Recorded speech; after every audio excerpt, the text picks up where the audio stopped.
بسم اللہ الرحمن الرحیم نحمده ونصلي ونسلم على رسوله الكريم اما بعد عن ابن عباس رضی اللہ تعالی عنہما قال كنت خلف رسول الله صلی اللہ علیہ وسلم فقال یا غلام احفظ اللہ يحفظك واحفظ اللہ تجده تجاهك وإذا سألت فاسأل الله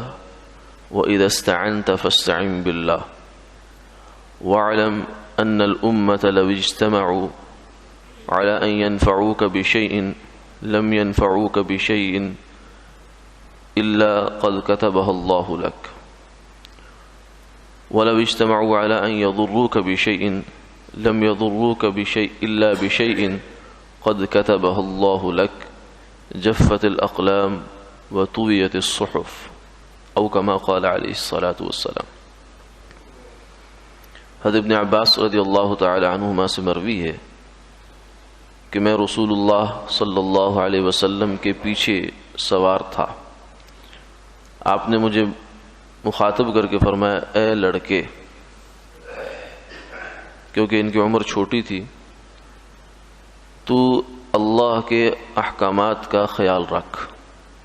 ان کی حفاظت کر، اللہ تیری حفاظت کریں گے۔ تو اللہ کی حفاظت کر تو اللہ کو اپنے سامنے پائے گا، اور جب تو سوال کرے تو اللہ سے سوال کر، اور جب تو مدد مانگے تو اللہ ہی سے مدد مانگ۔ اور یہ بات یاد رکھ، اگر پوری امت یا پوری انسانیت جمع ہو جائے اور وہ تجھے کسی چیز کا نفع پہنچانا چاہے تو اللہ کی لکھی ہوئی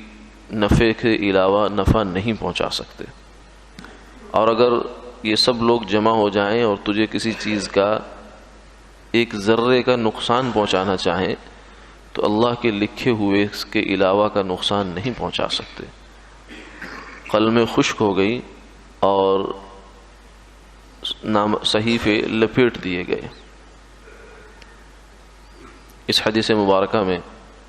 آپ صلی اللہ علیہ وسلم نے جو بات ارشاد فرمائی ہے وہ ہر امتی کے لیے ہے۔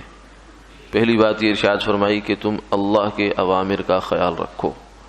اللہ کی حفاظت کرو، اللہ تمہاری حفاظت کریں گے۔ اللہ کی حفاظت ویسی حفاظت نہیں جیسے ہمیں حفاظت چاہیے، اس کی حفاظت یہ ہے کہ اس کے دین کی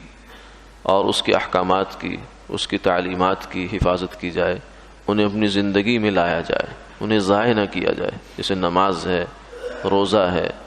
حج ہے، زکوٰۃ ہے، صدقات ہیں، نیک اخلاق ہیں، ان سب کی رعایت کرے انسان، تلاوت، ذکر، تسبیحات۔ اور دوسری چیز فرمائی کہ اگر تم اللہ کی حفاظت کرو گے تو تم اللہ کو اپنے سامنے پاؤ گے، یعنی اللہ کا قرب تمہیں نصیب ہو جائے گا اور اس کی مدد تمہارے ساتھ ہوگی۔ پھر جب بھی سوال کرو تو اللہ سے، مدد مانگو تو اللہ سے۔ پھر آگے جا کر جو انسانی ذہن میں ایک خدشہ ہوتا ہے اس کا ازالہ فرمایا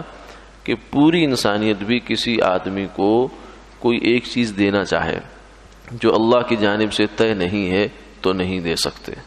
کسی شر سے بچانا چاہے تو شر سے بچا نہیں سکتے جو اللہ کے ہاں طے نہیں ہے، کیونکہ اللہ نے ہر چیز کو لکھ دیا ہے، اس سے بڑھ کر کوئی کچھ نہیں کر سکتا۔ اس بات پر تمہارا یقین ہونا چاہیے، وَاعْلَمْ، اس کو خوب اچھی طرح سمجھ لو کہ یہ اس کے علاوہ کچھ نہیں ہو سکتا۔ لہذا انسان کو اپنا ایمان، یقین اور اعتماد اور توکل اللہ پر رکھنا چاہیے کہ جو نقصان یا نفع ہمارے لیے لکھا گیا وہ ہمیں مل کر رہے گا، اس میں کوئی کچھ نہیں کر سکتا۔ اس لیے زیادہ پریشان کرنا اپنے دل کو کسی بھی حوالے سے یہ